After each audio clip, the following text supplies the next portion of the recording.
BBC Sounds. Music, radio, podcasts.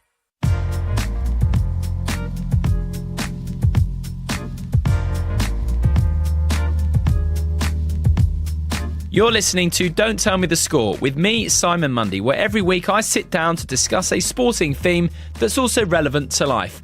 And it is a bit of a different episode and guest this week, as I'm speaking to the UK's Chief Rabbi. He listens to the show, and his team got in touch with us to see if he could appear on Don't Tell Me the Score. Why? Well, let me read the email they sent to shed some light on it. It reads, the phrase "Don't Tell Me the Score" is particularly relevant to Jewish communities in the UK. With the biggest matches falling on a Saturday, Jews that keep Shabbat, meaning they switch off all technology for 25 hours from sundown on Friday to sundown on Saturday, have to avoid finding out the football score at all costs until match of the day comes on. This can be a real challenge, so they find themselves saying the phrase "Don't tell me the score" on a weekly basis. Now, we weren't aware that "Don't tell me the score" is such a common phrase amongst Jewish communities. And on top of the fact that the Chief Rabbi is a huge sports fan who really knows his stuff, there was no way we could decline their offer. So that's the basis for this special episode of Don't Tell Me the Score.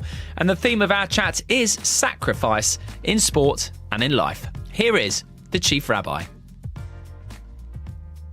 Great to be with you, Simon. Thank you very much for coming in. This podcast is called Don't Tell Me the Score. I was unaware of the significance of that saying to the Jewish people. Yeah, I mean, we hear such a phrase just about every Saturday. Observant Jews would not go to a football match, would not watch anything on television on the day, and would very much like to see it straight after the Shabbat, which is our Sabbath. And many people say, "Don't tell me the score." An extraordinary example of "Don't tell me the score." Prince William. So I had the privilege of accompanying him on the very first royal visit to Israel, which took place towards the end of June of 2018. So Prince William first had been in Jordan, and I met up with him on Monday, the 25th of June.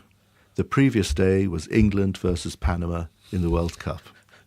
So William said to me, when we were chatting, he said, "You know, yesterday I had a really difficult time. I told my hosts in Jordan, because I had a very important event to be at, I said to them, England are playing Panama now, please don't tell me the score. And this evening, Prince Hassan, the Crown Prince, has invited me to watch the game, the two of us together." And I said to him, "Your Royal Highness, you've had a Shabbat moment," because that's what we go through every single week. But then William added, and he said, actually, many people told him the score, and that spoils it for him. Fantastic. And what I found out in the course of my research is what a fan of sport you are. Absolutely. I love all sports. When I was at school growing up in South Africa, I represented my school in rugby, football, cricket, chess, and table tennis. Really? That's quite a sporting CV. May I ask what position you were in rugby? Rugby, I played centre, but when I was 15 years old, I tackled somebody, broke my left arm. It was in plaster for 3 months, and that was the end of my rugby career. I played rugby up until I was 17, 18, and I still have dreams about it. But I think it obviously ended very physically for you, but it's such a physical sport. Oh, absolutely. And when you're passionate about it, you live it, you breathe it. It is tremendous to be part of it. And then in terms of supporting countries, I grew up in South Africa until the age of 17, went to study in Israel, but then was the Chief Rabbi of Ireland, and our children grew up in Ireland. So their national team is Ireland. And now in England, obviously we're supporting England. I can understand that. My father is Scottish, my mother is English, so I support more than one team as well. I know as well you speak about the try in rugby. If you have a look at the historical background to the try, it is absolutely fascinating. It all started in 1845, where the way to score in the new game of rugby was to score a goal by kicking the ball over the post. And the way in which you were entitled to try to do that was by succeeding in placing the ball over the line. So therefore, by achieving what we call a try, that gave you the chance to try for goal. Hence it was called a try. And then it was only in 1886 that it was realized that, gosh, some people after all that effort missed the kick. And surely we should reward people for their effort. So therefore, from 1886 onwards, you got 2 points for kicking the goal and 1 point for getting the ball over the line, which is what we call the try. And then it changed all the time, through which I suppose you could differentiate between the journey and the destination. Yeah. And the journey eventually became more important than the destination. And in 1992, we were introduced to the current system of 5 points for a try and 2 for a conversion. And for me, there are 2 huge messages emerging out of this. First of all, it's important not only to consider where we're going to, but also how we're going to get there. And often to engage in that journey is something really important. I think particularly today, when in so many realms of human endeavor you can gain instant satisfaction, we're losing touch with the capacity to look forward to something, to build up expectation, to appreciate it because it is hard-won. And in fact, the best example of this is our Shabbat. It's our Sabbath day. Hebrew, I believe, is the only language in the world in which the days of the week don't have an identity of their own. Sunday in Hebrew is Yom Rishon, which means first day. Monday is Yom Sheni, second day. Friday is sixth day, Yom Shishi, meaning that your journey through the week is one which always has the Shabbat in mind. So we're making the most of every opportunity, but also we're looking forward to something special. And that's the journey leading on to the destination. I think then there is a further, totally different application which I thought of, and that's often in rugby, you get a choice when it comes to a penalty. If it's within kickable range, you can either kick for what should be a definite 3 points, or you can run with the ball, and that's a calculated risk, because you could end up with 5 or 7 points, or you could end up with 0, or even worse, your opponents on the counter-offensive could go and score. And that's often what life is like, I suppose, in the world of saving and finance. You know, you can be a very cautious investor, and you'll get your 3 points. On the other hand, you could sometimes try for something highly ambitious, high risk, high dividend, and you might regret it. It could make you into a millionaire. It could ruin you. And then as well, when it comes to certain opportunities, I think it's good to go for the calculated risk because otherwise we're never really going to achieve anything. So I think we need to have a blend of the kicking for the definite points and also trying to achieve something extraordinary. And how do you think you make that decision? Is this an instinct thing? Because like you say, sometimes we have to be a little more cautious and sometimes we have to be a bit more brave. I think that there are 2 things. First of all, it is instinct and preparation and knowledge and calculation. It's always best to make impromptu decisions which are based on fixed ideas so that you're not really facing this for the very first time. The second thing I would say, which is very important, you don't have to make the decision yourself. Always seek advice. Take the counsel of others. In whatever position you are in, take benefit from those who can advise you. And certainly in the world of sport, you know, you'll get a lot of advice, particularly online now. Everybody's a manager. Everybody's the owner of the team. You'll hear from the whole world. It's good to have your ear to the ground to kind of hear what people are saying. You mentioned social media there and how everyone has an opinion, and I saw a fabulous clip where you were talking about a rabbi of the 19th century, and I won't do it justice, so over to you. Yeah, it was Rabbi Yisrael Salanta, who lived from 1810 to 1883. I'm a great fan of his teachings and his writings. And he said, not everything I think needs to be said, not everything I say needs to be written, not everything I write needs to be published. And what's happening today is we're going from the thought process to the publishing process within an instant. You think something, you press a button, and then the whole world hears what you have to say. And sometimes you regret what you do. There's a further brilliant Jewish teaching from centuries ago, which is so relevant today, where a man came to his rabbi and he said, Rabbi, you know, I'm guilty of slander. I've been unnecessarily and harmfully giving a bad name to others. Please, can you tell me, how can I repent? And the rabbi said, oh, it's simple. On a windy day, fill up a box full of feathers, go to the top of a hill, open the box, allow all the feathers to blow out, wait for 1 hour, and then go and pick up all the feathers and put them back in the box. And the man said, Rabbi, that's impossible. And the rabbi said, that's my answer. Because, once the words are out of your mouth, you can't bring them back in again. And particularly today, where the impact is global and long-lasting, you can't undo the damage you've done. So we really need to think carefully before we press that button. Yeah, you mentioned not planning ahead, and we're in an era of quick gratification. Is it significantly more like that than at any time you can remember? Definitely. Oh, yeah. And the mindset of our society is one in which we expect instant service. Yeah. In whatever area of human functioning it is. I grew up through no choice, having to be patient. If you've ordered a telephone, you'll wait for your 3 months for it, or whatever the appliance was, or whatever it was in life. As a result, one tended to appreciate things more because it wasn't easy to trade them in, and you would take greater care. So while on the other hand, today, isn't it wonderful that we can receive pleasure in so many ways very quickly? And that does tie in well with sacrifice, doesn't it? Because people expect things so quickly. Yeah. And we are, as we said, in the era of instant gratification. Yeah. So the idea of sacrificing time or sacrificing finance or sacrificing anything for that longer goal is quite alien to a lot of people.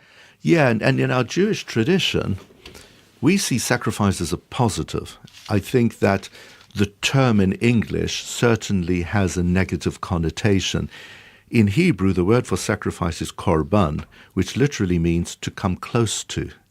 So the purpose of the sacrifice is to actually embrace a notion, to come close to a person or a concept, to do something amazing. Now, en route to doing that, in order to make that omelette, you might have to crack some eggs. And the sacrifice is the cracking of the eggs, which is part of the process to lead you to something brilliant. Yeah. So for us, sacrifice is a really positive thing. And bringing it back quickly to sport, and people obviously see these sports stars who they idolise. What they don't see, and what often doesn't get reflected on, is the level of sacrifice that has to go into it. Oh, absolutely. No pain, no gain. Yeah. And, it's what you put in, that's what you're going to get out. Yeah. And if I can just cite an example from somebody who was Samuel Reshevsky. He died in 1992. He was 7 times over the American chess champion. He even beat Bobby Fischer. Right. But probably people listening to this right now have never heard of him, and that's because he never played on the Shabbat, on the Jewish Sabbath. Is that right? Because his religion came before his chess. Wow. And that's real sacrifice. But for him, he had Shabbat. And let me share with you a personal experience I had in that regard. It was the 30th of June, 1990. So at that time, I was Chief Rabbi of Ireland, and with my wife raising our 5 children. Why was that date special? I think on that date, Ireland achieved something in sport it hadn't achieved before, and probably never since then. It was World Cup in Italy. Ireland extraordinarily reached the finals of the World Cup, and then, against all odds, came to the quarterfinals, just 3 matches away from lifting that cup. Ireland versus Italy, and it was on a Saturday afternoon. So the entire nation of the Republic of Ireland, together with all cats and dogs, whoever, whatever, everybody was watching that, either in the stadium or on TV live, except for observant Jews. For us, it was our Shabbat. So within our household, we were looking forward to the end of Shabbat when we would, be able, we were telling people, don't tell us the score, we want to see it from scratch. In the course of my research, I became more familiar and more aware of the importance of Shabbat. Yeah. And it's described as an oasis of calm. I saw it described as an oasis of calm in this frantic world in which we live. Yeah. And I spoke to a friend of mine who observes it, and it really did give me a clearer picture of the importance of it and the customs of it. And so there will be people listening who aren't as familiar with what the day or what it all looks like. So can we paint the picture? It's one day in a week in which we devote ourselves to family, to community, to bonding with people, to spirituality, to everything that's important in our lives. And then it's a digital detox day because we can't be creative. And creative includes just flicking a switch because I'm creating an electric current and therefore the light goes on, which wasn't there before. And it enables us to take a step back and to kind of think, who's really in charge of the world? And what is our position? And what is really important? And the result, therefore, is that it's a day through which we recharge our batteries, both spiritual and physical, and it enables us to engage with our roots, with our people, to bond with people. The community dimension of Shabbat is something really very special. And what I'm finding today, at a time when people are being governed by and ruled by the digital and electric world, they appreciate this day which is set aside. And in fact, so many people are now calling for everybody in our society to nominate a digital detox day, just like the Jews have on the Shabbat. Yeah, that does seem incredibly important because of the degree to which people are dependent on digital. And we don't know what the effect of that will be because everyone is a guinea pig. There are no older generations who've been through it. We're all doing it at once. Yeah. So the idea of having that time where you don't even have to think about, I'm not going to do it. That's just the way it is. And the brilliant thing about Shabbat is I know that the phone won't go. On the average Shabbat, I know the phone won't go. I know I won't be disturbed. The tranquility that is in the air is something absolutely extraordinary. You mentioned community. Yeah. And obviously this is crucial to Shabbat, but also the Jewish faith. And there is a sense that I got, it's more we than I. And I think this relates to sacrifice as well. And as the sacrifice, one of the sacrifices in sport, because we can put some of the sacrifices on one side. Yeah. That'll be physical. I think of Andy Murray's hip. He's essentially sacrificed his hip for the greater good of his game. Yeah. Time, obviously, all these kind of things. Yeah. But then there is the self-sacrifice, which is such a positive aspect of sport. Self-sacrifice for the team, and the idea of putting others before yourself. What strikes me about that is the meaning that comes with that. Because we obviously talk about meaning. It's spoken often about as the key almost to well-being. Yeah. And thinking of others. I think you've got an exact comparison with many team sports. So if you take, for example, a batsman who's going out to the crease. Okay, he's scoring runs for himself and he's scoring runs for his team. And one at the same moment, he's batting for himself and he's batting for England, right? The commentators will say, England is out at the crease, right? But it's just this one single person. And so too, it's the power of community. I am myself, and at the same time, I need to show that I'm an integral part of my community, and what I'm here for is for the sake of everybody. It gives one a wonderful identity, and it also enables people to know that they are welcome and appreciated as people. I think here there is another great need in our age of the IT revolution, at a time when people can boast many hundreds of Facebook friends, and they can still feel very much alone. It's a time when all the more we appreciate the power of community, real friends, real people. And I think the test of community is it's a place where if you don't pitch up, you'll get a call to ask, where were you? Are you all right? Whenever I think of the power of community, I always think back to London 2012, which was a beautiful time in this country. There was obviously concerns about, was it going to be a success? And then we had this period, didn't we, where the whole country sort of came together and there was that sense of community. Yeah. And there is nothing quite like it, that idea of connecting with others. Yeah. It's the basis, I think, for well-being. Yeah, and there's community at so many different levels. Take, for example, the Ryder Cup. Kind of, we're all Europe. Yeah. Just think how far it spreads. And ultimately, we're part of the world. Let me give you an example about community, which we as a family discovered when we moved into our new home. And we decided that the very first reception we would hold would be for all the residents of our street. So we invited on a Sunday afternoon all 34 households. We had men, women, and their children coming along. It was a brilliant event. The whole purpose from our point of view was to introduce ourselves to our neighbors, but actually it had a far greater impact.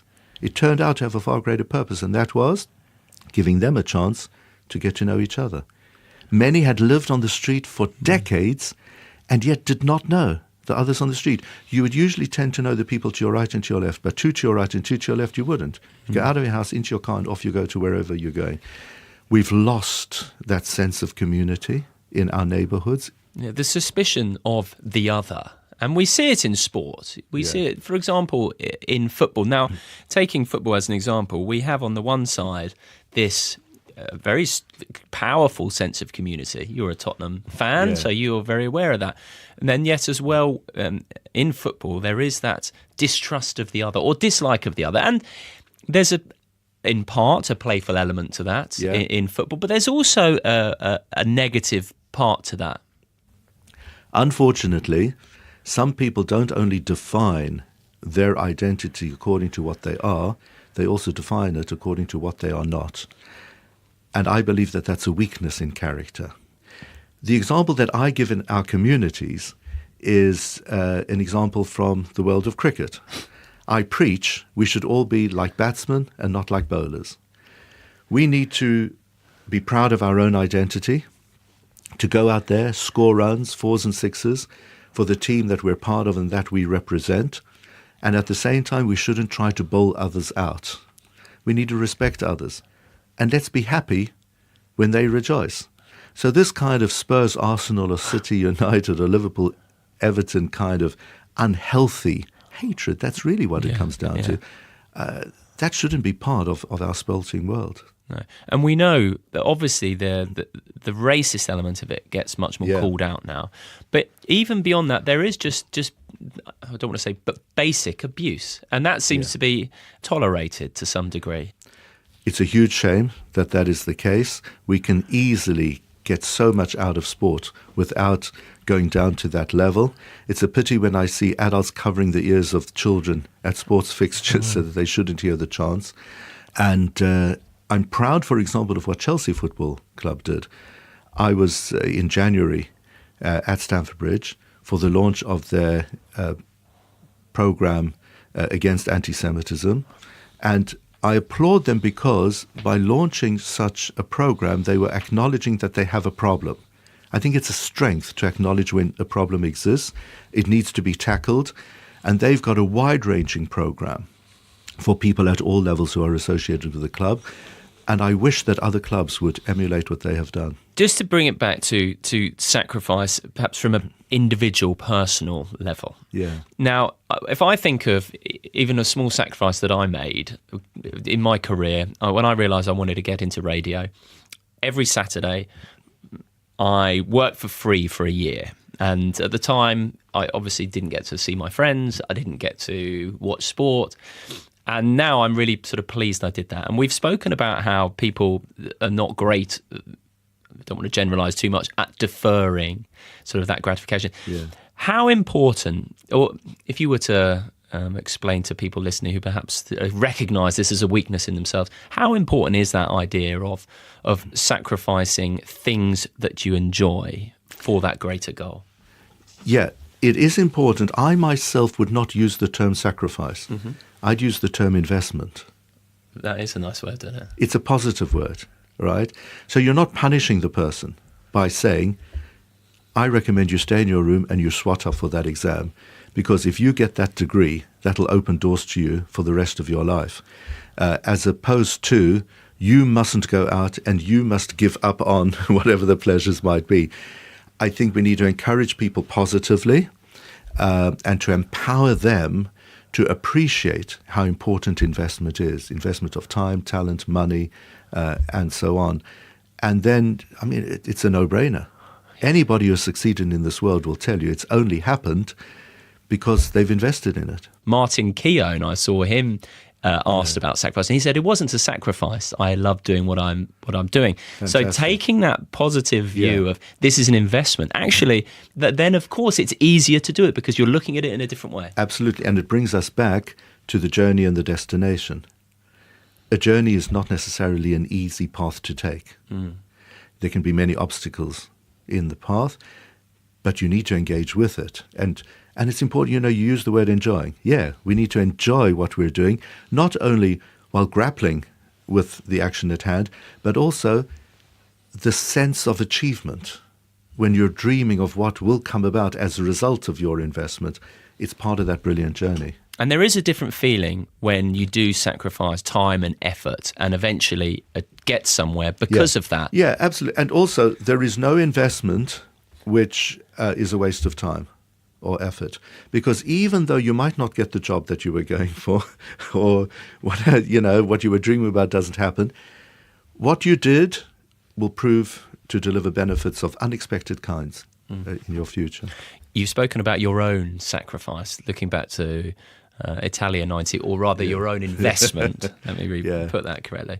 Are there any examples of sacrifice in sport that sort of strike you in the course of doing this podcast? I'll just let you think, and while I just reflect briefly. Right. In the course of doing this podcast, I spoke about character with a man who had written a book called The Captain Class, all about the key ingredients of all the best teams of all time. And the key ingredient turned out to be a captain who did not seek the limelight, who was happy to be kind of that water carrier figure who would operate in the background, not seek aggrandizement of any kind. And there was one man who I'd never actually previously heard of called Tim Duncan.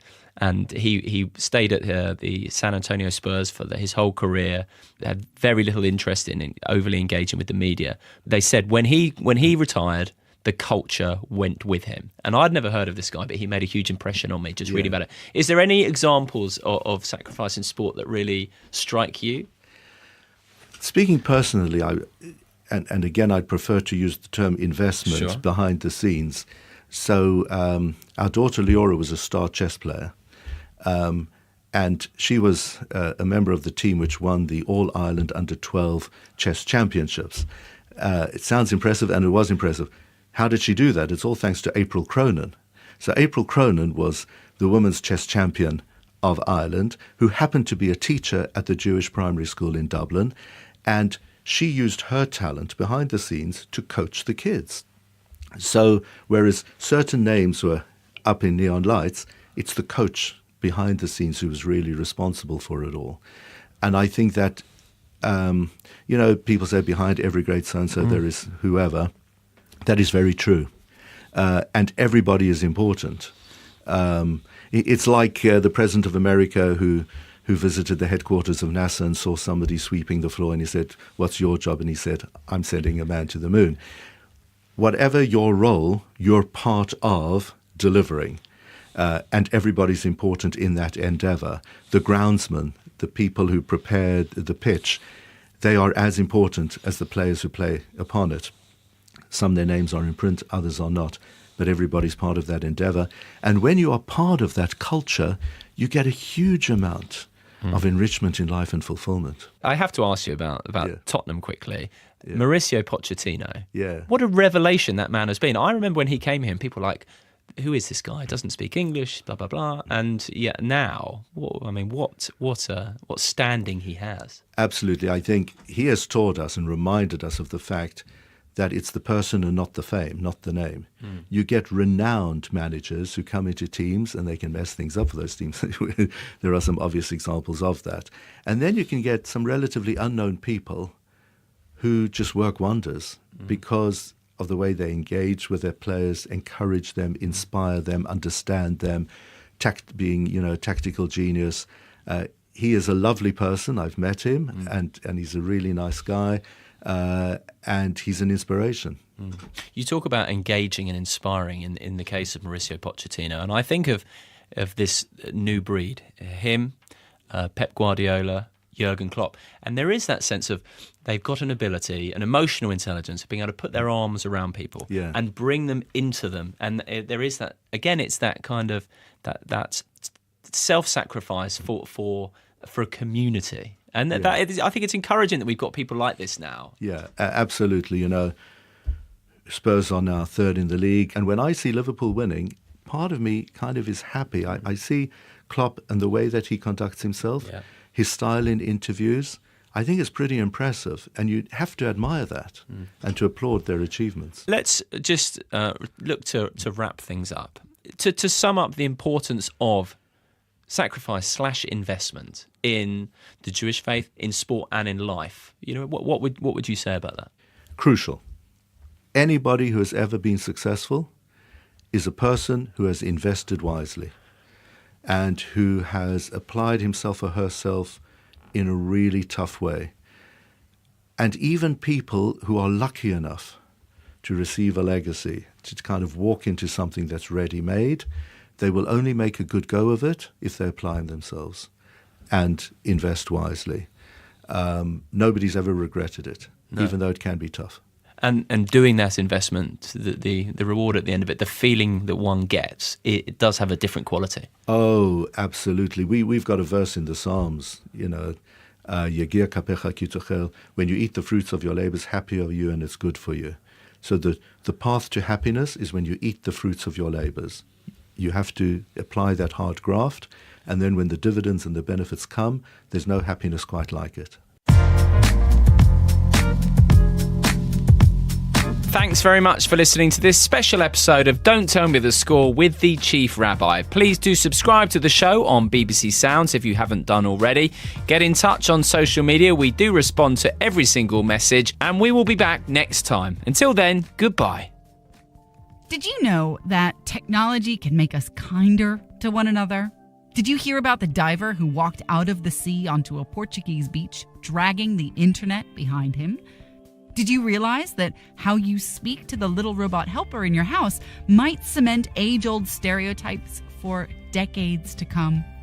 I'm Alex Krotowski, and those are just some of the stories that we've looked at in The Digital Human, the podcast that explores what it means to be human in the digital age.